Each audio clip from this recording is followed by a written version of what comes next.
किसान भाइयों, आप सभी का स्वागत है। गन्ने की ट्रेंचिंग विधि से बुआई करने के लिए अगर अच्छा उत्पादन लेना है सितंबर अक्टूबर के महीने में और फरवरी के महीने में आप बिल्कुल इस प्रकार की ट्रेंच बनाएं।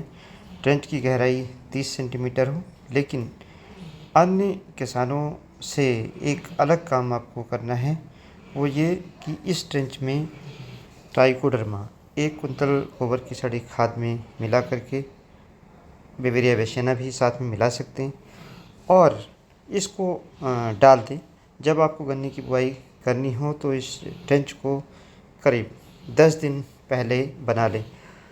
इसका एक फ़ायदा ये होगा कि गोबर की सड़ी खाद में अगर आप single super phosphate, muriate of potash और यूरिया भी मिला लेते हैं तो उनकी जो इफ़िशियंसी है वह बढ़ जाती है। कारण उसका ये है कि गोबर की खाद में ऐसे जीवाणु होते हैं जो अवेलेबल फार्म में फास्फोरस को, पोटास को उपलब्ध करा देते हैं पौधे को, और लीचिंग लॉसेस नहीं होते हैं।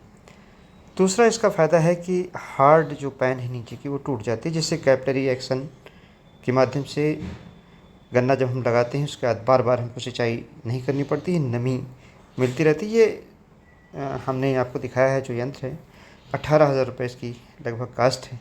और इस प्रकार से आप जुताई अगर कर देते हैं, यहाँ पर आप देख सकते हैं, तो हार्ड लेयरें पूरी तरीके से ख़त्म हो जाएगी। गन्ने के टुकड़े जब इसमें डालेंगे तो खाद पहले पड़ चुकी है चारों तरफ, यानी जो मिट्टी है इसके पास वो पूरी उपजाऊ हो जाती है। और साथ ही में जो बीड निकलने वाले होते हैं छोटे छोटे, वो भी एक बार दोबारा से ख़त्म हो जाते हैं। तो बीड की प्रॉब्लम भी जो ट्रेंच के अंदर रहती है वो ख़त्म हो जाती है।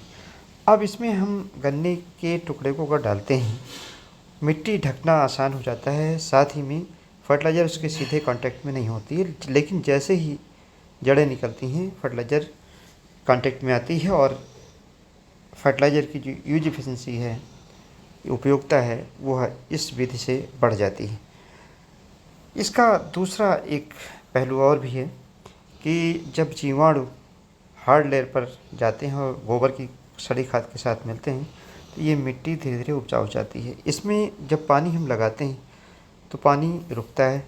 और दूसरा एक फ़ायदा है, जहाँ पर क्ले सॉइल है और ऐसी मिट्टी है, चिकनी मिट्टी है जो फटती है, इस विधि से मिट्टी फटती भी नहीं है।